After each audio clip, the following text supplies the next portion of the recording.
Polisi, jagung, dan dapur. Kayaknya tiga kata ini nggak nyambung ya. Tapi sebuah laporan investigasi dari Tempo justru mengungkap cerita yang wah luar biasa. Yuk kita bedah bareng-bareng. Nah, ini dia pertanyaan utamanya.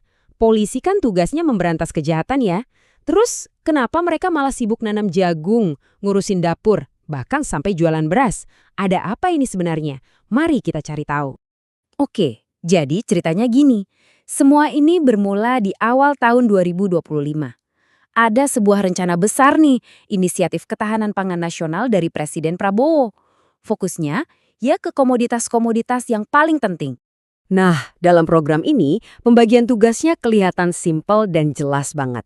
TNI Angkatan Darat, mereka kebagian tugas ngurusin beras. Sementara itu, Kepolisian Nasional, tugas mereka adalah jagung. Target awalnya aja 1 juta ton itu udah ambisius banget loh. Tapi nggak lama kemudian targetnya dinaikkan. Dan bukan naik sedikit, tapi 7 kali lipat. Jadi 7 juta ton. Coba bayangin deh, tekanannya ke kepolisian kayak gimana buat ngejar angka segitu. Dan yang bikin kaget, di akhir tahun, polisi ngelaporin hasil panen yang wow, fantastis. 3,5 juta ton. Tapi pertanyaannya, gimana caranya? Kok bisa? Angka yang kedengarannya sukses besar kan? Nah, disinilah ceritanya jadi menarik. Begitu tim investigasi Tempo turun langsung ke lapangan, mereka nemuin kenyataan yang jauh berbeda. Ternyata kenyataan di lapangan itu penuh masalah. Di Mojokerto misalnya, tanamannya gagal total karena salah waktu tanam.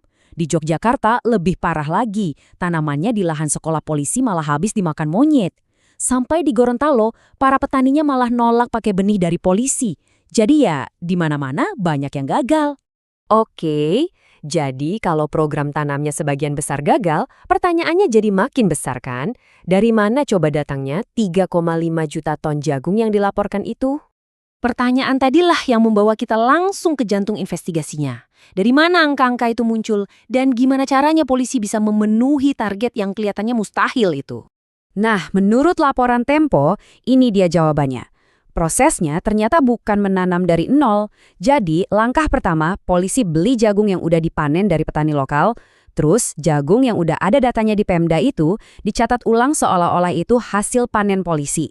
Bahkan daerah yang nggak punya jagung pun ikut beli dari daerah lain.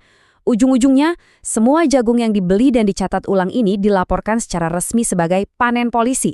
Kelihatan kan polanya? Tapi ternyata urusannya nggak berhenti di jagung aja. Keterlibatan polisi di sektor pangan ini makin meluas, sampai jadi semacam operasi logistik raksasa. Kalau mau lihat prioritasnya di mana, contoh ini ngomong banyak banget. Di satu daerah di Moyo Utara, gudang pangan yang baru itu dibangun permanen, megah, nilainya miliaran.